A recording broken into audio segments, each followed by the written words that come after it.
Muy buenas y bienvenidos a un nuevo episodio de la Mesa de Equipo Europa, donde vamos a analizar uno de los temas que ha estado candente durante la última semana, que es la conformación tanto del Parlamento Europeo como de la nueva Comisión presidida de nuevo por Ursula von der Leyen. Para ello tenemos a tres de nuestros miembros que ya les conoceréis del anterior episodio. Empezamos con Marino, que es graduado en Derecho por la Universidad de Málaga y máster en Acceso a la Abogacía. Buenas tardes, Marino.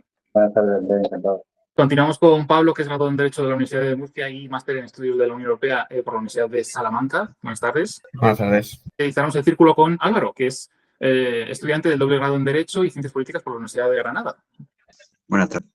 Pues con estos tres analistas vamos a intentar, en primer lugar, hablar sobre cómo ha sido esa conformación, esa configuración del Parlamento y lo que ha derivado en la nueva comisión, para luego tratar tres retos que cada uno de ellos va a exponer y de los que vamos a tratar posteriormente. El tema de la configuración del Parlamento Europeo, me gustaría empezar con Álvaro, que ¿cuáles han sido los pactos políticos que tú determinarías como importantes a la hora de configurar ese nuevo Parlamento y que ha dado pie a la formación de una nueva presidenta de la Comisión? Y veremos de la Comisión en los próximos meses, pero nos vamos a centrar con los pactos de la presidenta de la Comisión, de Ursula von der Leyen. Pues ahora mismo con la figuración del nuevo Parlamento Europeo, que son 720 diputados, están reagrupados en nuestros grupos políticos, en el que hemos visto que ha aparecido fuertemente, digamos, una extrema derecha, una derecha extrema. Entonces, que se ha dividido entre grupos, podemos ver los más importantes como Patriotas por Europa, que está liderado por Vítor Orbán y Marine Le Pen, en el que en este caso ha sido Irurtos, se ha adherido a Vox, que antes anteriormente estaba con el grupo parlamentario de Giorgia Meloni, y en luego están los conservadores reformistas, que es la de Giorgia Meloni, luego tenemos el Partido Popular Europeo, y en el tercer grupo tenemos en Europa de las naciones soberanas, con esa primera fuerza alternativa por Alemania, como extrema derecha que ha irrumpido, ultranacionalista que ha irrumpido fuertemente, y digamos que su influencia política real no se va a corresponder con su presencia numérica, porque por un lado podemos tener tres grupos que considerablemente han aumentado su capacidad de presión y de iniciativa, y por esos problemas internos que están teniendo, le impiden a menudo le van a impedir actuar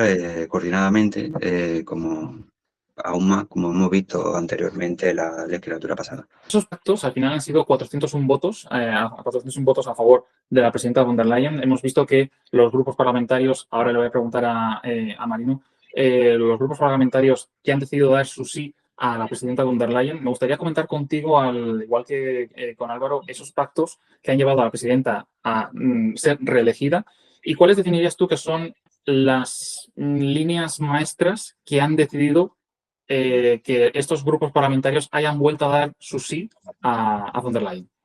Como decía, la clave para esta reelección de Ursula von der Leyen como presidenta de la Comisión, yo creo que ha estado en sumar a ese bloque centrista que formaban los liberales, el Partido Popular Europeo y los socialdemócratas, sumar al Partido Verde, es decir, sumar por la izquierda a un nuevo partido dentro de esa conformación de los tres partidos que ocupaban la zona más céntrica del arco político, digamos, y esa creo que ha sido la clave, sumar al Partido Verde a esa agrupación. ¿En qué ha justificado el grupo parlamentario de los Verdes ese apoyo? Bueno, pues la implementación de una agenda verde dentro de las prioridades de la Comisión. Además de eso, de la motivación, tenía contado con la gran motivación de poder frenar a la extrema derecha, que es verdad que había aparecido de manera bastante fuerte y había aumentado mucho su apoyo con el resultado de las elecciones, y parecía que con los comentarios y con el acercamiento que había tenido tanto la propia presidenta de la Comisión, Ursula von der Leyen, como algunos otros miembros del Partido Popular Europeo, ya Manfred Weber, parecía que el Partido Popular Europeo podía tratar de buscar esos apoyos por la zona de la derecha, por los nuevos partidos de extrema derecha, esa quizá más llamada buena extrema derecha, que forma el partido de ECR de Giorgia Meloni. Finalmente, la clave está ahí, que han conseguido sumar a esos tres grupos, grupos dentro del Parlamento Europeo al grupo de ECR. Al final, ese amplio apoyo que ha tenido 9 representantes más que en la votación anterior. Pablo, voy ahora contigo. Se han dibujado esas líneas maestras que bien nos ha indicado Marina, en el caso, por ejemplo, de los verdes, que no se contaba igual a casi esta última hora con ese apoyo, al menos de forma certera. Por lo tanto, te vuelvo a reiterar esa pregunta sobre líneas maestras o algo que tú te gustaría destacar sobre aquello que ha prometido von der Leyen. Vemos que también va a haber nuevos comisarios. Va a haber, si no recuerdo mal, 3 nuevos comisarios, uno enfocado a defensa, otro enfocado a vivienda. También relacionaban esa unión con el voto a favor de los verdes. Por tanto, quiero saber tu opinión. ¿Cuáles son esas líneas políticas que han cambiado el voto hacia un sí de nuevo a la reelección de von der Leyen? Pues sí, la verdad es que el hecho de que haya conseguido una mayoría más amplia de lo que consiguió la última vez se debe precisamente a esto, ¿no? A que los verdes por primera vez entran en lo que se llama la coalición, la gran coalición, que antes eran únicamente populares y socialdemócratas, luego incluyeron a liberales, ahora a Europe y ahora incluye incluso los verdes. Realmente, que esto lo vamos a hablar ahora después, dentro del programa de gobierno que von der Leyen expuso, prácticamente todos pueden tener algo con lo que estar contentos y a lo que agarrarse. El Partido Popular Europeo, lógicamente, pues pone la mayor parte del discurso, pero los socialdemócratas, como bien han comentado, han conseguido arrancar el hecho de que hay una comisaria de vivienda, lo cual es una propuesta curiosa. Nunca se había visto algo así a nivel europeo. También dentro del punto de los liberales, todo el tema de la defensa y la seguridad claramente sigue las orientaciones que ellos han seguido en campaña, que ha sido uno de los temas en los cuales más han centrado. Y para los verdes, claramente hay alrededor de todas las propuestas y todos los puntos del programa, hay una repetición de llegar a una neutralidad climática, de una industria limpia, que al final eso es la parte de los verdes que tocaba. E incluso podríamos decir que hasta ECR, que algunos miembros sí que les han apoyado, en concreto los nacionalistas belgas y los nacionalistas checos que gobiernan en República Checa, han conseguido una promesa de reducir la carga burocrática de las normas de la Unión Europea, que esto es una cosa que Meloni decía mucho, a pesar de que al final han votado en contra, y que claramente está reflejada en el programa político de von der Leyen con una comisaría específica para eso. Viene muy bien lo que me comentas de CR, porque según las últimas noticias, primero, como todos sabemos, bueno, la presidencia de la Comisión tiene que pasar primero por el Consejo Europeo y ese Consejo Europeo actúa de forma secreta, al igual que estos votos. Y sí que obtuvo la mayoría cualificada que necesitaba, pero la propia Giorgia Meloni pues, dijo que se abstuvo, es decir, no votó ni sí ni no. Sin embargo, luego su propio grupo parlamentario en el Parlamento Europeo sí que ha publicado que no. Hay una parte que me parece bastante interesante, y voy contigo, Álvaro, que la propia Ursula von der Leyen decía en su discurso que es indispensable un cambio de tratados. Es decir, una de las partes que se quieren hacer, aunque para eso vemos que necesitamos una unanimidad, ¿no?, de todos los Estados miembros, es indispensable y es un catalizador ese cambio de tratados. ¿En qué ves tú que ese cambio de tratados tiene parte el discurso que vimos el otro día de esa nueva conformación de la Comisión? El hecho de que aunque haya ganado el partido del Partido Popular Europeo, aún así han surgido las nuevas fuerzas, como he dicho, de ese ultranacionalismo de extrema derecha en el que tiene una posición más estratégica y de más de poder de decisión en el Parlamento Europeo. Para poner exactamente lo que me has dicho relacionado con este tema importante, por ejemplo, es ese cambio en el que, por ejemplo, el partido liderado por Giorgia Meloni ha cedido lo que es la presidencia de la Comisión Europea para poder ellos dirigir lo que es la Comisión de Agricultura.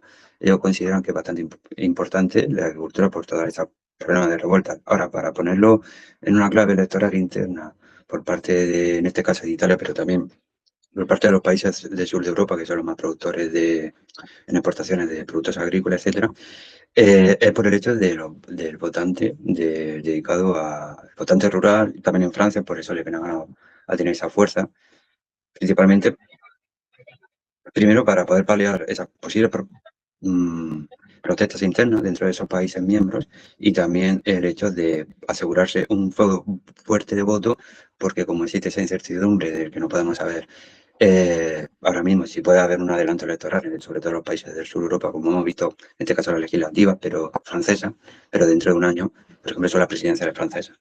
Entonces, en este caso, el partido liderado por Giorgia Meloni pretende que se enfocan mucho este tipo de partidos en lo que respecta al sector agrícola.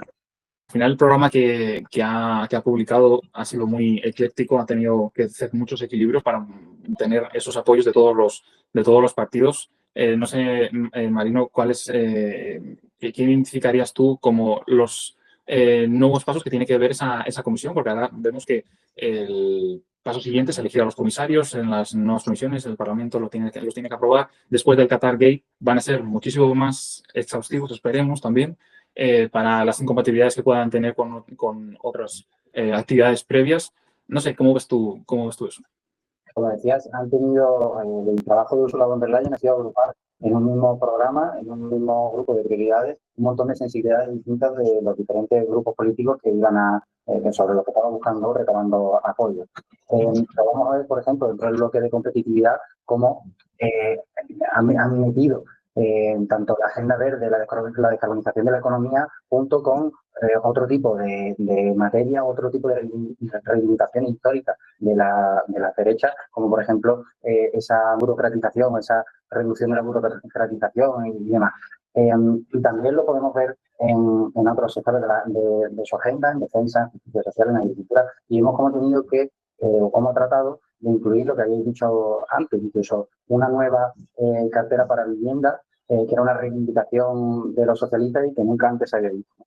Entonces, bueno, sí, pues ha sido una comisión, o ha sido, perdón, un conjunto de prioridades las que ha tenido que establecer Ursula von der Leyen, muy amplia, con una amalgama muy amplia de acuerdos de distintos tipos y de medidas de distintos tipos dentro de cada una de las prioridades para contentar o para poder satisfacer las demandas de cada uno de los grupos políticos que al final han apoyado, que como sabemos históricamente tienen reivindicaciones muy diferentes. Desde los populares europeos hasta los verdes, pasando por los socialistas y los liberales, las reivindicaciones son incluso dispares, muy distintas en muchos de los temas. Veremos cómo sale eso a futuro y qué apoyos consiguen cada medida concreta que se vaya aprobando dentro del Parlamento Europeo. Vale, pues quiero seguir por esa misma línea contigo, Pablo. Esas diferentes demandas que identificaba Marino de los diferentes grupos, al fin y al cabo, van a tener que materializarse en algo si quieren aprobar algunos actos legislativos, aunque sí es verdad que la propia Ursula von der Leyen ha dicho que esta legislatura no va a ser una legislatura de grandes aprobaciones, sino de implementación de lo anteriormente aprobado. Aún así, el Consejo Europeo, como siempre, ha emitido su agenda estratégica, perdón, en la que, dictamina pues, su labor, ¿no? Las directrices políticas de la Unión Europea. Por lo tanto, me gustaría preguntarte, ¿cómo ves la gobernabilidad, en primer lugar, del Parlamento Europeo a la hora de aprobar en los trílogos, por ejemplo, esos actos? Y, en su caso, el de la Comisión para aunar esas diferentes identidades de esos grupos parlamentarios. La verdad que aquí recae, o sea, las elecciones dieron un veredicto que es que ponen al Partido Popular Europeo en el centro, no ideológico, pero sí en el centro justo de todo el espectro, ¿no? Y les dan a ellos la facultad de realmente poder moverse en la dirección que ellos prefieran. En el sentido de que, por ejemplo, como vimos en la legislatura pasada, hubo leyes que eran en principio propuestas de la Comisión, como fuera la ley de restauración de la naturaleza, que en última instancia el Partido Popular Europeo votó en contra y junto con la extrema derecha para bloquearla. Luego al final se consiguió aprobar de cierta forma, pero podemos encontrar con esta situación en muchas votaciones clave, que el Partido Popular Europeo se alíe con la derecha para tumbar determinadas cosas que no le venga bien a los partidos que lo componen internamente. Así que saldrá también un juego de hasta qué punto podrán desde el Parlamento Europeo traer al Partido Popular Europeo sus posiciones, y va a haber ahí un juego de negociación muy complicado, bastante complejo, porque también hay que tener en cuenta una cosa, y es que la Unión Europea tiene una cámara legislativa que es el Parlamento Europeo, pero tiene otra que es el Consejo. Y en ese Consejo de la Unión Europea ahora mismo no hay una mayoría apabullante de derechas. Hay únicamente 3 países que tienen un gobierno socialdemócrata, y esto es una situación que puede cambiar muy rápido y hace que sea mucho más complicado el lograr un acuerdo que refleje realmente lo que el Parlamento Europeo ha votado. Genial, pues vamos a pasar al segundo bloque de este segundo episodio de La Mesa, en el que vamos a tratar 3 retos que nuestros analistas han elegido para la siguiente legislatura. Así que vamos a pasar primero con Marino. Marino ha elegido el tema de la competitividad, entonces me gustaría, Marino, que nos explicases brevemente por qué crees que este es un reto para la siguiente legislatura y en qué sentido lo va a ser. Bien, pues, en primer lugar, creo que el tema de la competitividad va a ser un reto para la siguiente legislatura, porque en la competitividad van a estar las claves para la autonomía o para un mayor grado de autonomía estratégica de la Unión Europea respecto al resto de países de su entorno y en el contexto global en general. ¿Qué prioridades, brevemente, qué prioridades o qué objetivos se marca la Comisión Europea dentro de esta apartado de competitividad? Pues, como hemos dicho antes, ha mezclado un poco diferentes temas, ha intentado incluir diferentes demandas de los diferentes grupos políticos que la han apoyado, y podemos diferenciar rápidamente tres. Un primer apartado en el que hablamos de conectividad, el mercado común y de esa relación con la administración de las empresas y demás, de reducción de la carga burocrática. Un segundo apartado en el que se centra más en la descarbonización de la economía, en toda la agenda verde, en la que apuesta por un mercado energético sostenible, un cambio de sistema energético, de modelo energético. Y luego una tercera apuesta por la inteligencia artificial como factor diferenciador, factor tecnológico a desarrollar y a profundizar dentro de la Unión Europea. Y sí marcaría varias prioridades que ha establecido dentro de esa agenda verde, como se ha marcado querido marcar diferentes retos, como por ejemplo, en los primeros 100 días de mandato, crear un nuevo Clean Industrial Deal, un acuerdo industrial limpio para hacer las industrias más competitivas y empleos de calidad. Eso en los primeros 100 primeros días. También reformar o aprobar una ley climática europea o una ley aceleradora de la descarbonización industrial.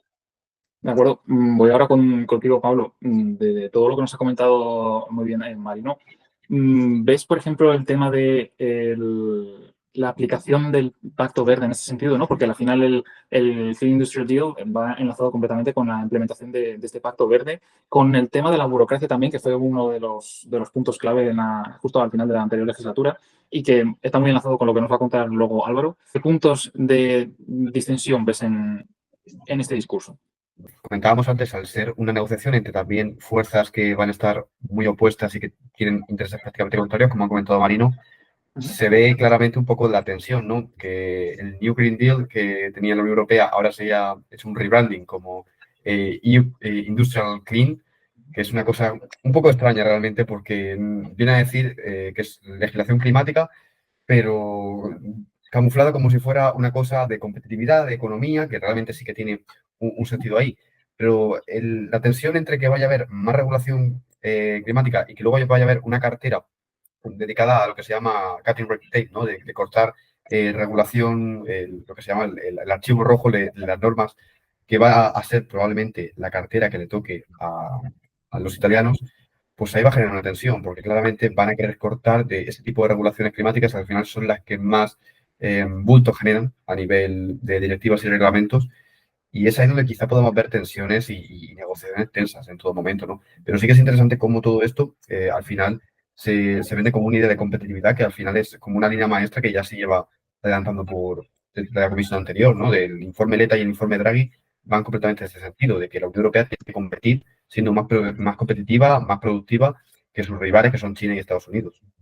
Me encanta que hayas dicho esto último de China y Estados Unidos porque va completamente en enlace con lo que al final decía Marino, que es el unir este concepto a la autonomía estratégica, que le añadiría una palabra abierta, porque muchas veces lo llevan a la confusión de que la Unión Europea pueda entrar en una etapa aislacionista. Sin embargo, está muy enlazado también con los valores y la interdependencia económica del comercio, ¿no? Que hasta ahora supuestamente ha funcionado para la evasión de algunos conflictos, y es ahí donde quiero llegar contigo, Álvaro. ¿Hasta qué punto crees que esa nueva realidad internacional, esa nueva realidad geopolítica ha impulsado a que estemos hablando de esta autonomía estratégica abierta y de que este nuevo Clean Industrial Deal, como decía también Pablo, bueno, sea legislación o de alguna forma verde, pero lo enmascaremos en este tipo de denominación?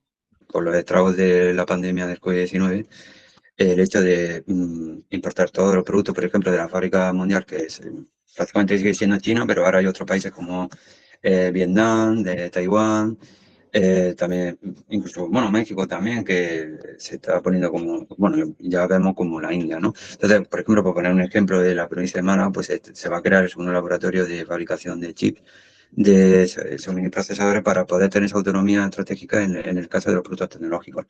Y esa, digamos, en el caso, por ejemplo, de no dependencia ya de los combustibles fósiles, también lo veo como esa autonomía importante para el hecho de no depender de, por ejemplo, de petróleo y gas, que sabemos todo el mundo que realmente los principales exportadores son los países del Golfo Pérsico, y el hecho de esa nueva fabricación, por ejemplo, de automóviles eléctricos, pues principalmente con el hecho de la nueva energía alternativa, que España podría ser una potencia como el hidrógeno verde, pues el hecho de que principalmente lo que es la base para la economía, el almacenamiento de energía y el hecho, por ejemplo, para así no depender de las cuestiones geopolíticas también, como vemos ahora en Oriente Medio, que digamos esa guerra entre Israel y ahora está de por medio parte de Yemen con los Houthis, pues perfectamente podría desequilibrar la región entera de Oriente Medio y aumentar los precios de importación de los barriles de petróleo. Como hemos visto varias veces que se creó una crisis económica a finales de la década de los 70 del siglo XX con la crisis de Oriente Medio, con los países que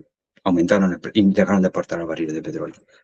Pues vamos ahora con Pablo, con su tema, que es el de seguridad y defensa. Bueno, uno de los grandes temas estrella del discurso de von der Leyen. De hecho, como comentábamos anteriormente, nuevo comisario o comisaria que va a haber sobre defensa. Habló bastante, centró bastante su discurso en ello con la Unión de Defensa. Pero, por favor, te tenemos a ti. Por favor, explícanos qué es lo que tú destacarías de este ámbito. Realmente es uno de los temas clave que hubo en campaña y de los que más se comentaba de que este podría ser el punto de inflexión de la Unión Europea, de una Unión Europea que es meramente cooperativa en lo económico y ya en lo político, al llegar a realmente una Unión Europea que tenga competencias de defensa, que es una cosa que realmente no tenemos. Y yo lo centraría en tres puntos principales lo que von der Leyen dijo en su discurso. El primero es el tema de la defensa, como lo hemos sentido siempre, ¿no? Defensa en lo militar, de que seguirá apoyando a Ucrania, de seguirá destinando dinero y recursos para mantener la soberanía ucraniana, con vistas a que Ucrania en un futuro pueda entrar a la Unión Europea, que eso ya es otro debate diferente, y también de que se cree, como ha dicho, esta comisaría de defensa. Lo cierto es que una comisaría de defensa no es una cosa que los tratados permitan, puesto que la defensa sigue siendo una competencia de los Estados miembros. Esto es importante. La política de defensa europea realmente es una política de cooperación. Y de hecho, incluso von der Leyen no llegó a decir expresamente que esa comisaría de defensa tuviera capacidad de proponerse, lo que dijo que era para coordinar. Esto es importante. Luego también dijo que había que aumentar nuestros vínculos con la OTAN. Que esto es curioso, ¿no? Porque al mismo tiempo habla de autonomía estratégica, pero mantener los vínculos con la OTAN. Y sin duda hay ahí un poco un mirar al futuro con incertidumbre porque no sabemos qué va a pasar en noviembre en Estados Unidos. No sabemos si volverá Trump, si ganará, bueno, ahora Kamala Harris. Y eso cambia completamente la relación que tengamos con la OTAN y en general la defensa europea. También hablo mucho de ciberseguridad, que me parece un tema hiper interesante y del cual probablemente es donde la Unión Europea puede hacer más, puesto que ahí hay muchos recursos que se pueden destinar. El segundo punto es la defensa desde un punto de vista económico. Ella hablaba mucho de integrar el mercado de defensa para crear un mercado común, ¿no? De que los estados se compren mutuamente material defensivo antes que venderlo a terceros países y que haya muchos más proyectos de interdependencia, ¿no? De yo quiero fabricar un modelo de avión, que sea un modelo de avión, que las piezas las hagan las alas en Polonia, los motores en España y que sean proyectos comunes que al final crean una cohesión industrial, que es también lo que se busca, ¿no? La autonomía de que Europa pueda hacer sus cosas únicamente mirándonos a nosotros mismos. Y esto es un tema muy interesante, puesto que es un tema económico. Habrá que ver también cómo esto es compatible con la agenda verde, ¿no? Porque yo no sé hasta qué punto hacer motores de tanques es sostenible, pero bueno, eso es un debate que tendrán que tener ellos. Y ya está el tercer punto, que es el de inmigración y seguridad interior, que ahí también hizo mucho énfasis con un discurso más duro de lo que normalmente ha sido. De hecho, habló de reforzar Europol para convertirlo textualmente en una agencia operativa, cuando ahora realmente es únicamente cooperativa. Habló de reforzar la Fiscalía Europea para darle más competencia, la Fiscalía Europea que es de reciente creación, y sobre todo de reforzar frontes con más efectivos y facilitar el retorno de migrantes y acuerdos con terceros países. Que esto es una cosa que claramente ha generado polémica, sobre todo en los sectores de los verdes, de izquierda y socialdemócratas, y que también nos muestra cómo existe esta tensión, ¿no? De que al final esta comisión va a tener que trabajar con un Parlamento y con un Consejo Europeo mucho más ecologado a la derecha, donde los temas de inmigración van a ser los más sensibles y donde claramente van a adoptar una política bastante madura de lo que hasta ahora era la política habitual. ¿Hasta qué punto todas estas políticas pueden combinarse entre ellas? La presidenta hablaba de attrition, ¿no? Que estamos sufriendo una guerra de desgaste. Ajustar esas políticas a ese desgaste es lo que nos va a tocar en estos 5 siguientes años. Por lo tanto, necesitamos reformas. Y esas reformas, esas nuevas medidas que tengamos que aplicar, como tú comentabas, la gobernabilidad, pues es muy diferente y es lo que le quiero preguntar en este caso a Álvaro. ¿Qué es lo que nos falta en la Unión Europea, tal como tenemos ahora estructuralmente, para que este discurso que nos ha explicado Pablo pueda llegar a un buen puerto sin necesidad o con necesidad de una reforma de los tratados? Sin poder tocar lo que son los tratados actuales, lo que considero, por ejemplo, es la creación de una Eurofuerza, por ejemplo. Ha existido misiones conjuntas de ejército liderado, por ejemplo, en el mar, por la piratería, aparte de la OTAN, con España, Alemania, Italia, sobre todo los países del sur. Pero, por ejemplo, una Eurofuerza estratégica, principalmente en el caso, puede ser que en noviembre gane Donald Trump y, como hemos visto anteriormente, él ha sido el primer presidente en la no, digamos, aumento de la capacidad de la OTAN. Bueno, principalmente por el hecho de que, según él, Estados Unidos se había cansado ya de aportar tanto siempre a la OTAN y los países de la Unión Europea no. Yo creo que, por ejemplo, en defensa sería una parte de crear una Eurofuerza por todo el problema que podemos tener, por ejemplo, un caos migratorio en la política y, por ejemplo, el aumento de la agencia de frontera, de Frontex, del programa Frontex, y, por ejemplo, luego el hecho de poder ir a una, ¿no? Por ejemplo, que haya una política, aunque por así decirla, como lo tienen los países, de política de Estado, en el que, por ejemplo, economía, en industria, defensa, todo estratégico, sean, digamos, básicos y que no se rompa entre todos los países. En eso vayamos a una, por el hecho para poder competir realmente directamente con China, con Estados Unidos, con la India perfectamente en los próximos años. Gracias. Marino, Pablo destacaba antes el papel que esta nueva política de seguridad y defensa, esta coordinación, porque muy bien recordaba Pablo que no está incluida como tal en los tratados, está muy encaminada hacia el entorno geopolítico que tenemos. Entre uno de ellos es el caso de Ucrania, y la presidenta también habló durante su discurso sobre que la ampliación era una obligación, entre comillas, lo digo, moral. Es decir, que tendríamos que tender hacia ello también. ¿Cómo ves esa adaptación de esta política de seguridad y defensa con una posible ampliación, vamos a poner por ejemplo en 2030, de otras nuevas naciones al este de Europa? Esa adaptación, bueno, por lo que comentaba del otro lado, va a ser compleja y con la estructura que tiene ahora mismo el Parlamento también, pero creo que es una obligación que en un medio plazo, como lo quieren intentar, creo que debería ser ese el objetivo y creo que se conseguirá y se consolidará.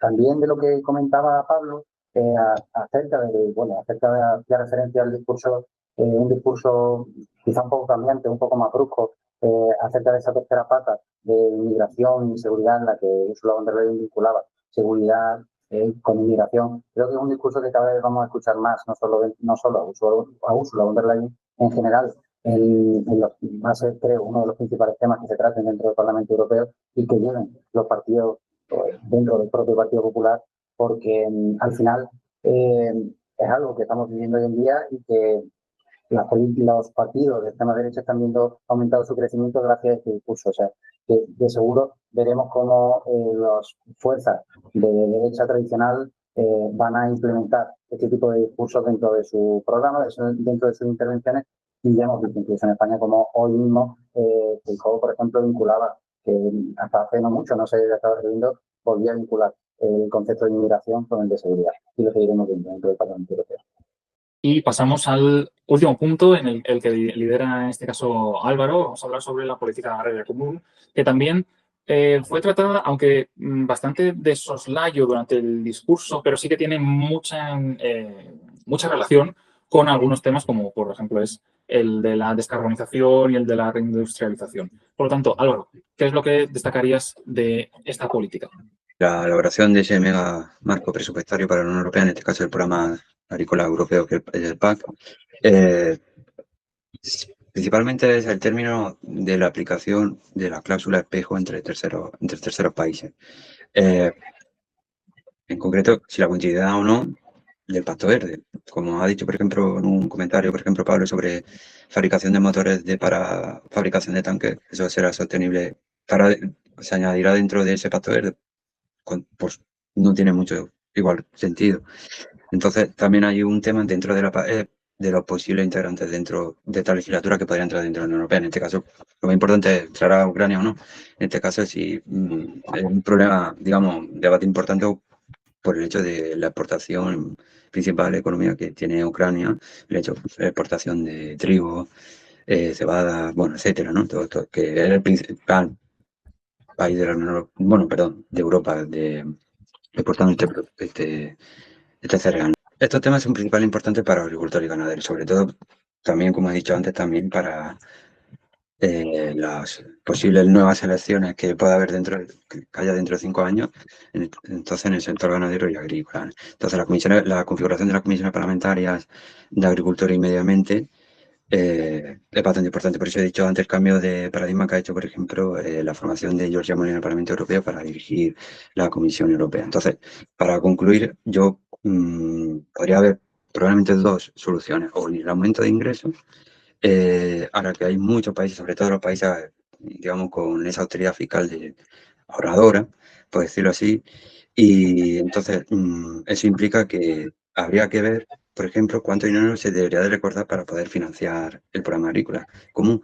Entonces, también podría haber una tercera opción, igual un poco más lejana, que es aumentar algo los ingresos de las arcas comunitarias y recortar los gastos, ¿no? Y por último, quería decir lo más importante, lo de la aplicación de cláusula espejo con las negociaciones comerciales de los terceros países, estará muy presente, yo creo que la agenda de los eurodiputados, porque se trata de una de las principales reivindicaciones, a mi entender, que se ha planteado con las organizaciones agrarias principales y por sus movilizaciones también, y piden que se les respete y que se le pueda ejercer un buen funcionamiento de su profesión sin el hecho de las medidas para ellos restrictivas burocráticas que existen ahora mismo.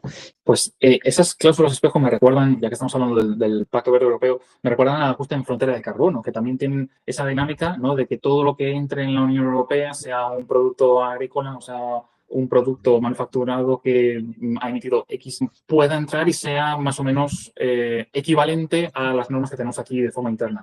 Por lo tanto, Marino, no sé cómo ves estas reivindicaciones que se han ido realizando en cuestión de estos mecanismos de ajuste, y de qué forma crees que la Unión Europea, con los medios que tiene actualmente la Unión Europea, puede cerciorarse de que, no te voy a decir todos los productos, pero al menos los que identifique como relevantes, hay una lista para ello, pueda cerciorarse de que realmente se está cumpliendo estas demandas de no solo de los agricultores, como vemos, sino de también otras industrias manufactureras. Lo que está claro es que la política agraria y este sistema de control hay que intervenir en este sentido, porque en los últimos años hemos visto, no solo en España, sino en otros países de la Unión Europea, grandes movilizaciones, este descontento de la ciudadanía y del sector agrícola y del campo con las medidas que se estaban tomando en la Unión Europea y dentro de la política agraria. Entonces, creo además que estas movilizaciones han sido capaces de conectar fácilmente con la población. Ciertos partidos han conseguido vincular con sus discursos este tipo de reivindicaciones. Entonces, creo que algo que la Unión Europea y en general todos los partidos y los partidos del bloque, digamos, más centralista que ha apoyado la candidatura de Ursula von der Leyen van a tener que afrontar y van a tener que dejar sus señas para poder redirigir una política que ha causado tanto descontento dentro de la población y, como digo, que ha sido tan fácilmente identificable y reconocible por el resto de la ciudadanía, como veíamos problemas que sufrían los agricultores con el tema de la burocracia y demás. Pues ese tipo de asuntos ha sido muy fácilmente reconocible por el resto de la ciudadanía como reivindicaciones legítimas y ha habido ciertos partidos políticos que han sido capaces de aprovecharla y sacarle un rendimiento político. Por tanto, creo que va a ser muy importante el papel que tenga la futura Unión, bueno, la presente Unión Europea, el presente Parlamento, en la regulación de esta política. La palabra que has utilizado, que es el rendimiento político que puedan llegar a utilizar. Es más, quizás muchas veces ponemos el foco más en ese rendimiento político que en realmente si ese mecanismo de ajuste o esas cláusulas están funcionando, a pesar de que a pesar de que existan técnicamente esos mecanismos. Pablo, que es, además, me gusta porque antes has intervenido y has indicado una conexión, ¿no?, que hacía en tu tema, en el de seguridad con migración. Pues aquí, como bien ha explicado Álvaro y luego ha seguido Marino, esa conexión que se hace entre unos valores en concreto, de partidos en concreto, que se han abanderado al fin y al cabo durante esta última parte de la legislatura, cómo esa utilización de esos movimientos puede tener esa conexión, como decía Marino, con la población y puede llegar a ser un talismán de esta nueva oleada que hemos visto representada en el Parlamento Europeo. Hay shocks que afectan al mundo agrícola y digamos que los agricultores en Europa son lo que llamamos este grupo de perdedores de la globalización. ¿no? Porque al final la agricultura se asocia más a países en desarrollo, que son los que más producen, a menor coste, en mayor cantidad, y por lo tanto los países desarrollados se quedan como mucho más limitados a la hora de producir alimentos, puesto que su población tiende mucho más a ir al sector terciario, secundario. Y claro, aquí hay shocks internos y shocks externos. Internos, por un lado, por ejemplo, la regulación ambiental sobre las condiciones que tienen que tener los alimentos para poder entrar al mercado común, sobre cómo se utilizan los recursos, ¿no? Hay mucho énfasis en cómo se utiliza el agua, qué tipo de plantaciones se pueden hacer, qué tipo de suelos se pueden utilizar. Ahora tenemos la ley de restauración de la naturaleza que dice que hay terrenos que ahora tienen que dedicarse a restaurarse para que sean otra vez bosques, para que sean otra vez entornos naturales no explotados. Y eso claramente genera un malestar, ¿no?, en los agricultores porque piensan, parece que nos están generando problemas desde la Unión Europea de ponernos normas que nos impiden trabajar. Ya de por sí tenemos un sector que es complicado de gestionar en estos países, parece como que nos lo complican más, ¿no? Y luego hay shocks externos que estos ya directamente son mucho más difíciles de controlar porque van a política internacional. Por ejemplo, hablamos de la entrada de Ucrania en la Unión Europea. Eso sería un shock para la agricultura, puesto que Ucrania es el carnet de Europa. Una gran cantidad de trigo que entraría, una gran cantidad de ayudas de la PAC que se llevaría a Ucrania y que, por lo tanto, no se llevarían a otros países, pues que el presupuesto sigue siendo limitado. Y también cosas como el acuerdo de Mercosur, que ha sido un acuerdo que incluso se ha paralizado a petición de Francia porque competiría directamente con los productores locales. Entonces, claro, entramos en un mundo en el cual hay intereses lógicos para poder tomar estas decisiones, perjudican a un sector de la población que claramente toma estos shocks y estos ataques a su sector como si fuera una estrategia deliberada. Y esto genera este descontento que luego se traduce en voto, discurso de conexión de la agricultura se va al traste porque los burócratas de Bruselas la quieren matar. Bueno, pues hemos llegado al final de nuestro segundo episodio de la Mesa de Equipo Europa. Quiero agradecer a nuestros 3 analistas que hayan intervenido y vamos a destacar 3 conclusiones clave que hemos sacado de esta nueva mesa. En primer lugar, que las fuerzas europeístas consiguen la mayoría, es decir, tenemos un apoyo amplio de esas fuerzas europeístas, pero la gobernabilidad se resiente o al menos va a ser un poco más complicada de lo que teníamos pensado en otras épocas, quizás por la politización también de algunos ámbitos de la sociedad.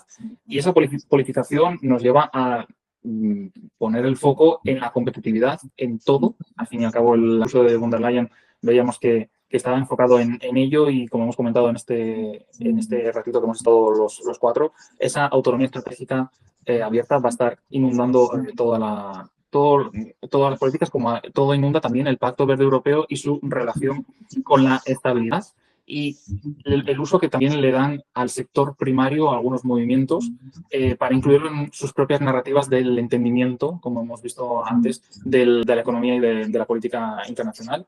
Una estabilidad que viene marcada por la realidad geopolítica que tenemos en Europa y en todo el mundo. No hay que olvidarse de ninguna guerra en la política de vecindad, por ejemplo, que no hemos tratado, pero también es interesante indicar.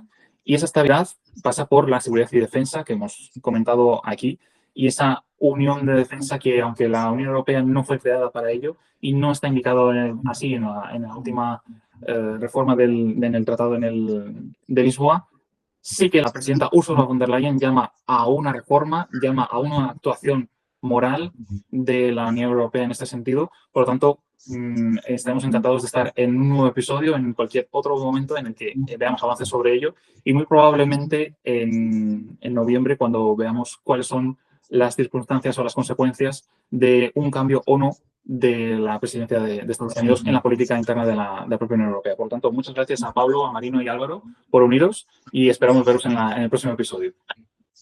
Muchas gracias. Hasta luego. Gracias. Muchas gracias.